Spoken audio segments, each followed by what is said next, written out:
महिलाएं अष्टमी और नवमी के दिन अधिकतर कन्या पूजन करती हैं। यदि आप भी अष्टमी और नवमी पर कन्या पूजन कर रहे हैं तो यह 9 बातें अवश्य जान लें। इन बातों का ध्यान रखने से आपको कन्या पूजन का पूर्ण फल मिलेगा व माता रानी भी खुश हो जाएगी। तो दोस्तों, चलिए जानते हैं वो 9 बातें कौन सी है। नवरात्रि की अष्टमी और नवमी के दिन 2 से लेकर 5 वर्ष तक की नन्ही कन्याओं के पूजन का विशेष महत्व है। इन नन्ही कन्याओं को सुंदर गिफ्ट्स देकर इनका दिल जीता जा सकता है। इनके माध्यम से नवदुर्गा को भी प्रसन्न किया जा सकता है। पुराणों की दृष्टि से कन्याओं को एक विशेष प्रकार की भेंट देना शुभ होता है। पहला है फूल। कन्याओं को फूल की भेंट देना शुभ होता है। साथ में कोई एक श्रृंगार सामग्री अवश्य दें।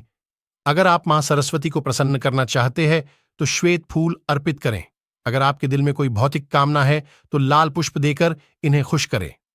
उदाहरण के लिए गुलाब, चंपा, मोगरा, गेंदा, गुड़हल। दूसरा है फल।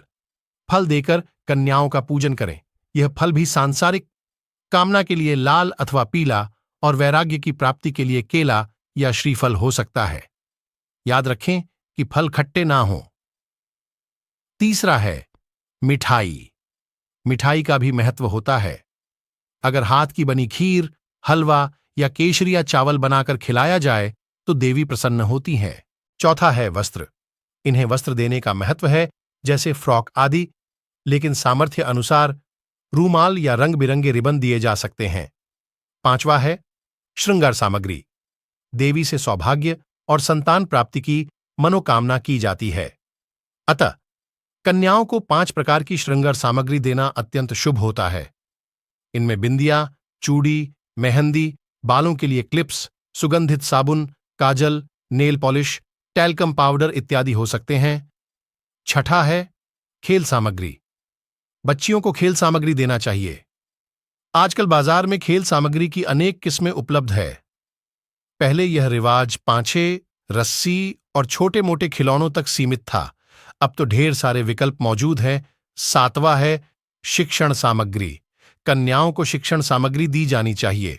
आजकल बाजार में विभिन्न प्रकार के pen, pencil, copy, drawing books, compass, water bottle, lunch box उपलब्ध है। आठवां है दक्षिणा। नवरात्रि की अष्टमी सबसे पवित्र दिन माना जाता है। इस दिन अगर कन्या का अपने हाथों से श्रृंगार किया जाए तो देवी विशेष आशीर्वाद देती है। कन्या के दूध से पैर पूजने चाहिए। पैरों पर अक्षत, फूल और कुंकुम लगाना चाहिए।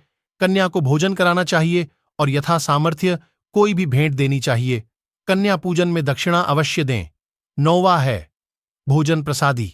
नवदुर्गा के अंतिम दिन खीर, ग्वारफली की सब्जी और दूध में गूंथी पूरियां कन्या को खिलानी चाहिए। उसके पैरों में महावर और हाथों में मेहंदी लगाने से देवी पूजा संपूर्ण होती है।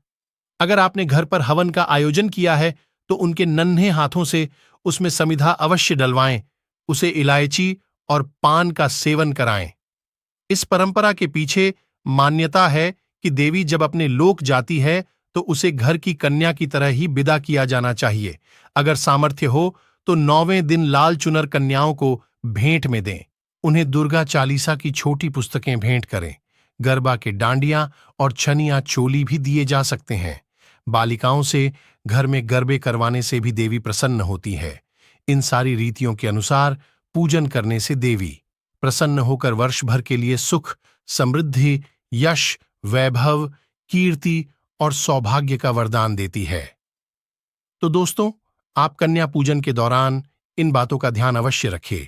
यदि आपको हमारे द्वारा दी गई जानकारी अच्छी लगी हो तो वीडियो को लाइक और चैनल को सब्सक्राइब करिए और कमेंट में सच्चे मन से जय माता दी जरूर लिखिए।